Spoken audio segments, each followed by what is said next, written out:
जय जवान जय किसान। आज प्रारंभ करते हैं इस नारे के साथ अपनी 6th कक्षा की आज की शुरुआत। प्यारे बच्चों, जैसा कि आप सभी जानते हैं भाई चुनमुन तुम्हारी समझ कि हमारा देश एक कृषि प्रधान देश है और यहाँ की अधिकतर जनसंख्या गांव में निवास करती है और गांव में रहने वाले सभी लोग खेती के कार्य से जुड़े हैं। किसी भी तरह से कोई व्यक्ति इससे अछूता नहीं है और खेती करने वाले कृषक किसान कहलाते हैं। ये किसान हम सभी का पेट भरते हैं, दिन रात मेहनत करते हैं। लेकिन क्या आपने कभी इन किसानों के वास्तविक जीवन को जाना है? इनका वास्तविक जीवन बहुत कठिन होता है। ये अपने प्रतिदिन के जीवन में जो मेहनत करते हैं वह दूसरों को ही दे देते हैं और उसी से अपनी जीविका भी चलाते हैं। इन पर सर्दी, गर्मी, वर्षा किसी भी चीज़ का कोई असर नहीं पड़ता। ये दिन रात मेहनत करते रहते हैं, मेहनत करते रहते हैं।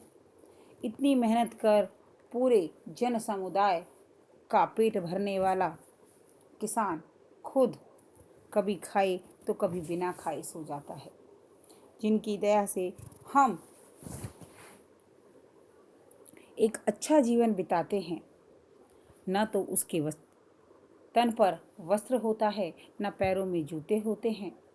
वह गरीबी के जीवन में ही मेहनत करता रहता है और अपना जीवन बिताता रहता है, परंतु कभी भी किसी से शिकायत नहीं करता। दिन रात निरंतर अपने कार्य में लगा रहता है और शायद इसी कारण किसान के महत्व को लोगों तक पहुंचाने के लिए ही हमारे माननीय प्रधानमंत्री श्री लाल बहादुर शास्त्री जी ने जय जवान जय किसान नारे के माध्यम से संपूर्ण राष्ट्र को यह संदेश दिया था कि केवल हमारे किसानों और जवानों के कारण ही हम सुरक्षित हैं, हम इस दुनिया में रह पा रहे हैं। इन्हीं कृषकों की जिंदगी और इनके वास्तविक जीवन से अवगत कराता हमारा आज का यह पाठ इसी विषय को उद्बोधित करता है। तो चलिए जुड़ते हैं कृषकों के जीवन से और उन्हें अपना सम्मान प्रदान करते हैं। पाठ 10 कृषिकाः कर्मवीरा। कृषक कर्मवीर, किसान कर्मवीर। इन श्लोकों के माध्यम से किसानों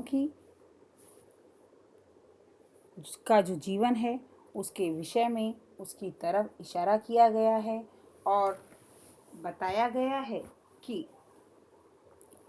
सूर्यस्तपतु मेघा वा वर्षन्तु विपुलं जलम कृषिका कृषिको नित्यं शीतकाले अपि कर्मठौ।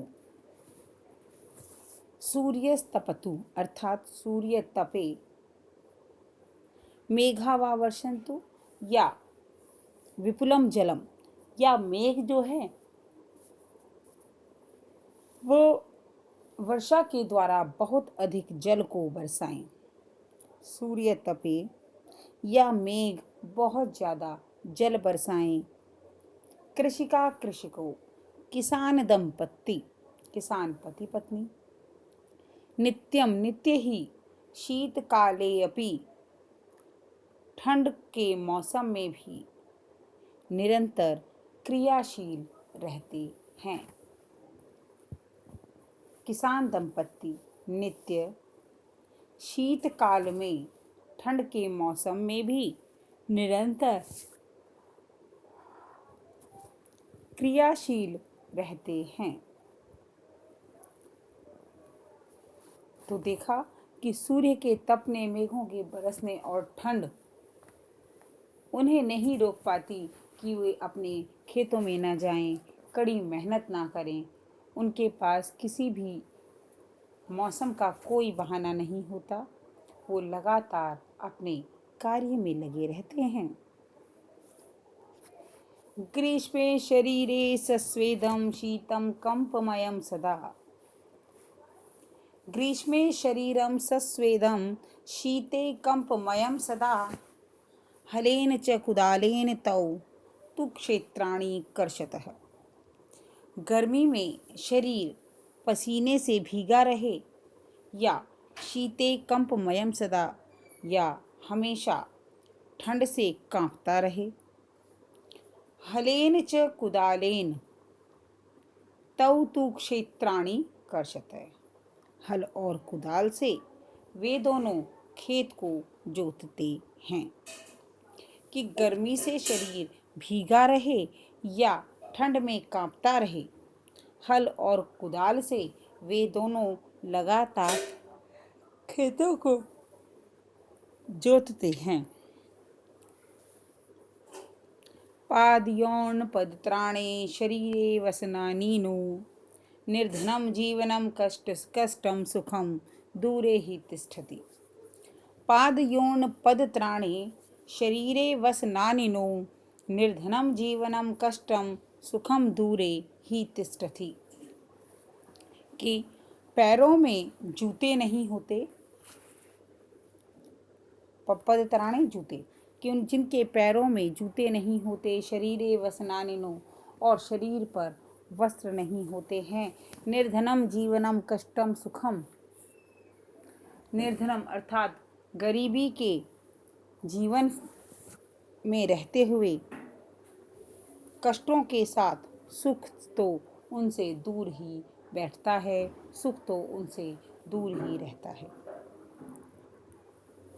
कि पैरों में जूते नहीं होते, शरीर पर वस्त्र नहीं होते, निर्धनता का जीवन जीते हुए कष्टों के साथ सुख या कष्टों के साथ निर्धनता का जीवन जीते हुए सुख तो उनसे दूर ही रहता है।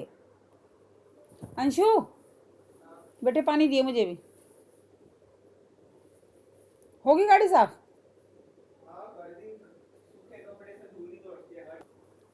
तो देखा इन 3 श्लोकों से आपको उनकी परिस्थितियों का बहुत कुछ समझ में आया होगा कि एक किसान किस प्रकार का जीवन जीता है। प्यारे बच्चों, हमें किसान का सम्मान करना चाहिए, क्योंकि किसान हम सभी के लिए बहुत मेहनत करते हैं और बदले में थोड़े से सम्मान की ही उन्हें आवश्यकता होती है। गृहं जीर्णं न वर्षासु वृष्टि वारितुं क्षमं। गृहं जीर्णं न वर्षासु वृष्टिं वारयतु क्षमं तथापि कर्मवीरत्वं कृषिकाणां न नश्यति। गृहं जीर्णं न वर्षासु वृष्टि वारयितुं क्षमं तथापि कर्मवीरत्वं कृषिकाणां न नश्यति। गृहं जीर्णं कि पुराना घर वर्षा और वृष्टि को रोकने में, वर्षा वृष्टि मतलब वर्षा के जल, वर्षा के पानी को रोकने में, वारितुम रोकने में क्षमम समर्थ नहीं होता है। कि पुराना घर वर्षा में वृष्टि बारिश को रोकने में समर्थ नहीं होता है। तथापि कर्मवीरत्वम, तब भी इन कर्मवीरों, कृषिकाणाम यानी किसानों की जो कर्मवीरता है, कार्य करने के प्रति उनका जो लगन है उनकी, वह नष्ट नहीं होती है। अर्थात वो कभी भी अपने आप को नकारात्मकता की तरफ नहीं ले जाते कि हम इतनी मेहनत करते हैं फिर भी हमें कुछ नहीं मिलता तो हम क्यों करें। ऐसा नहीं होता। उनकी कर्मवीरता नष्ट नहीं होती, वे लगातार अपने कार्यों में लगे रहते हैं। तयो श्रमेण क्षेत्राणि सस्यपूर्णानि सर्वदा धरित्री सरसा जाता या शुष्का कंटकावृता। तयो श्रमेण क्षेत्राणि सस्यपूर्णानि सर्वदा धरित्री सरसा जाता या शुष्का कंटकावृता। अर्थात उन दोनों के श्रम से, उन दोनों की मेहनत से क्षेत्राणि सभी क्षेत्र, शस्य पूर्णानि सर्वदा फसलों से युक्त होते हैं। धरित्री सरसा जाता और यह धरती सरस हो जाती है जो शुष्क अर्थात सूखी और कंटक कांटों वाली थी, कि उन दोनों की मेहनत से यह सूखी और कांटों वाली धरती भी सरस हो जाती है। शाकम अन्नम फलम, शाकम अन्नम फलम दुग्धम दत्त्वा सर्वेभ्य एव तौ क्षुधा तृषा कुलौ नित्यं विचित्रौ जनपालकौ। शाकम अन्नम फलम दुग्धम दत्त्वा सर्वेभ्य एव तौ, कि शाक अर्थात सब्जी, अन्न, फल, दूध देकर सर्वेभ्य एव तौ, कि सभी को सब्जी, अन्न, फल और दूध देते हैं। क्षुधा तृषा आकुलौ, भूख और भूख और प्यास से व्याकुल, नित्यम विचित्रौ, कितने विचित्र हैं ये जनपालक। जनपालक किसे कहा गया है? किसानों को।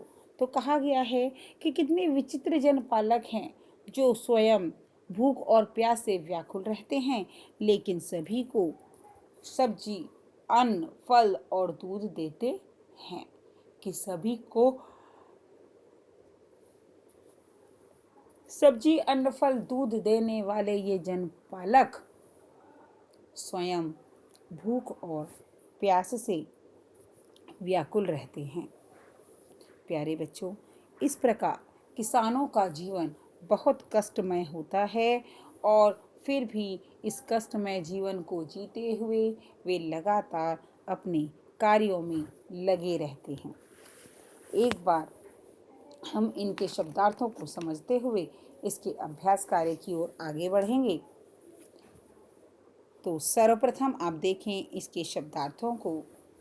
तपतु तपाए, विपुलम अत्यधिक, कर्मछौ निरंतर क्रियाशील, सस्वेदम पसीने से युक्त, पदत्राणे जूते, वसनानी कपड़े, जीर्णम, जीर्णम कहते हैं पुराना, जीर्णम पुराना, वारितुम, वारितुम अर्थात दूर करने में समर्थ, समर्थ होता है क्षमम, दूर करने में, वारितुम वारना या दूर करना, क्षमम समर्थ, सस्य पूर्णानी फसलों से युक्त, सस्य पूर्णानी फसलों से युक्त, धरित्री पृथ्वी, धरित्री पृथ्वी, कंटकावृता, ये शब्द अलग अलग ही नाम करते हैं। तो कंटक प्लस आवृता, कंटकों से आवृत भरी हुई, तो इसका अर्थ हुआ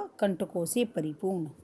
क्षुधा तृषा आकुलौ, अब देखो इस एक शब्द में 3 शब्द हैं। क्षुधा अर्थात भूख, तृषा मतलब प्यास और आकुलौ मतलब व्याकुल, भूख और प्यास से व्याकुल या बेचैन। आप लोगों को ये शब्दार्थ बिल्कुल स्पष्ट हो गए होंगे।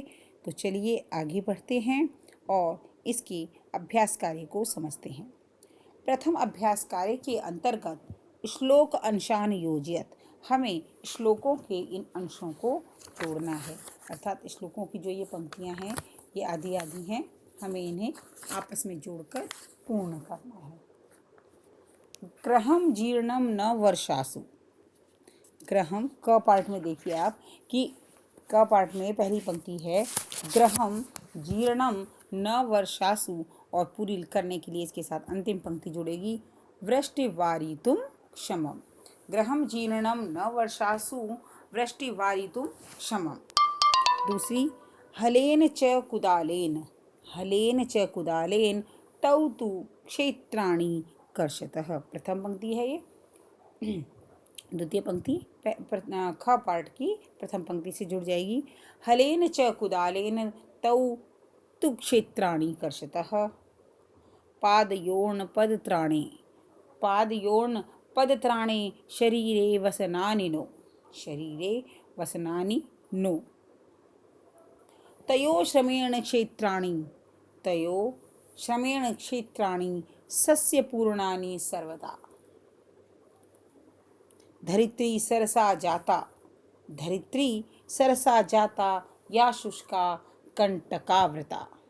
धरित्री सरसा जाता या शुष्का कंटकावृता। तो इस प्रकार हमने इन श्लोकों को जोड़ दिया।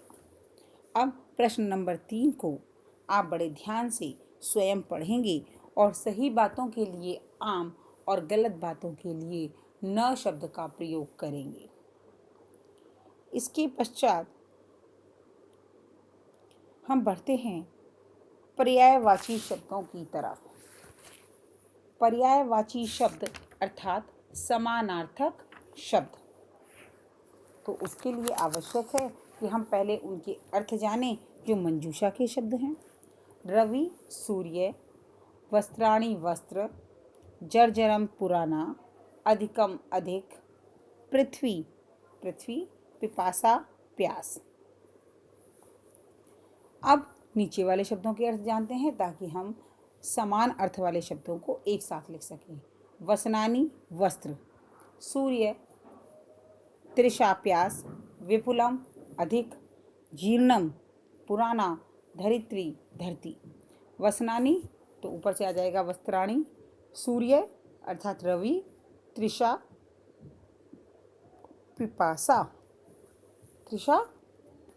पिपासा, विपुलम अधिकम, जीर्णम जर्जरम, धरित्री पृथ्वी। अगले अभ्यास कार्य की तरफ बढ़ते हुए देखते हैं कि अब हमें विलोम शब्दों को समझना है। विलोम शब्द अर्थात एक दूसरे का उल्टा अर्थ बताने वाले शब्द।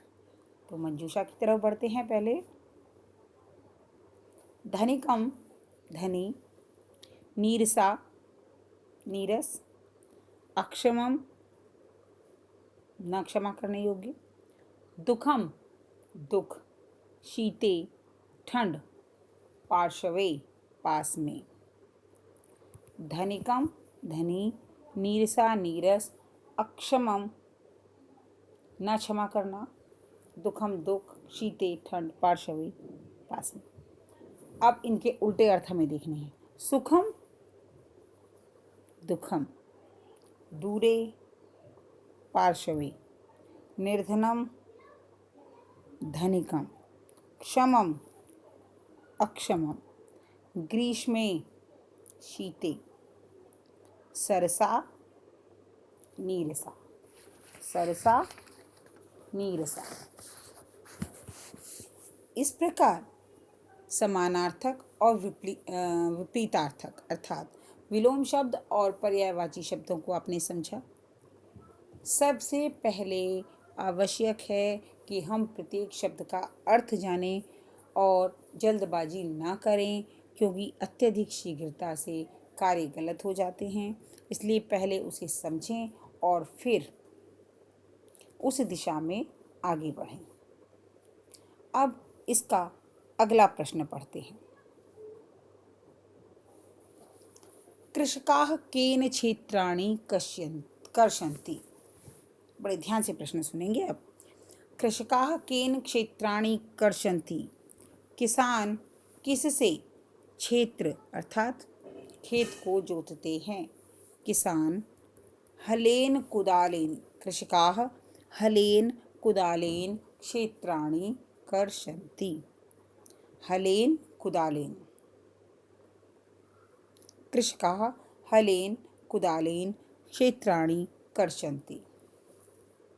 ख केषां कर्मवीरत्वं न नश्यति, किनकी कर्मवीरता जो है वो नष्ट नहीं होती है। कृषिकाणां कर्मवीरत्वं न नश्यति। श्रमेण का सरसा भवति, श्रमेण धरित्री सरसा भवति। श्रमेण धरित्री सरसा भवति। कृषकाः सर्वेभ्यः किं किं यच्छति। किसान सभी को क्या क्या देते हैं। कृषकाः सर्वेभ्यः, किसान सभी को क्या क्या देते हैं। शाकम अन्नम, शाकम अन्नम फलम दुग्धम। कृषकाः सर्वेभ्यः शाकम अन्नम फलम दुग्धम यच्छन्ति। कृषकाः सर्वेभ्यः शाकम अन्नम फलम दुग्धम यच्छन्ति, अर्थात सब्जी, अन्न, फल और दूध देते हैं। कृषकात् दूरे किम किम तिष्ठति, किम तिष्ठति, किसान से दूर कौन रहता है। कृषकात् दूरे सुखम तिष्ठति। कृषकात् दूरे सुखम तिष्ठति, अर्थात किसान से दूर सुख रहता है। किसान से दूर सुख रहता है। यह थे इसके प्रश्न उत्तर। अंत में एक बार मैं इस पाठ के सार के साथ आज की इस कक्षा का अंत करूंगी। आप ध्यान से एक बार इस पाठ के सार को सुनेंगे, समझेंगे कि आपने इस पाठ से क्या क्या जाना और क्या क्या सीखा। कि किसान जो हैं, किसान दंपत्ति होते हैं। जो किसान होते हैं वो कर्मवीर होते हैं। सूर्य तपे, मेघ बरसे, चाहे ठंड का समय हो, किसान दंपत्ति निरंतर अपने काम में लगे रहते हैं। उनके शरीर से चाहे पसीना निकले या उनका शरीर ठंड में कांपता रहे, वे लगातार हल और कुदाल से अपनी खेत को जोतते रहते हैं। उनके पैरों में जूते नहीं होते, शरीर पर वस्त्र नहीं होते, निर्धनता का जीवन जीते हुए सुख उनसे हमेशा दूर ही रहता है। उनका पुराना घर वर्षा के जल को रोकने में समर्थ नहीं होता, फिर भी किसानों की जो कर्मवीरता है वह नष्ट नहीं होती है। उनके श्रम से, उनकी मेहनत से सभी खेत फसलों से हमेशा भरे पूरे रहते हैं और सूखी और कंटकों से भरी धरती भी सरस हो जाती है। सभी को सब्जियां, अन्न, फल और दूध देने वाले वे अनोखे जनपालक हैं जो स्वयं भूख और प्यास से व्याकुल रहते हैं, लेकिन अपनी कर्मवीरता को नहीं छोड़ते, लगातार मेहनत करते रहते हैं, खेतों में काम करते रहते हैं और हम सभी के लिए प्रेरणा देते हुए हम सभी के जनपालक कहलाते हैं। इन्हीं शब्दों के साथ आज की कक्षा के लिए इतना ही। धन्यवाद।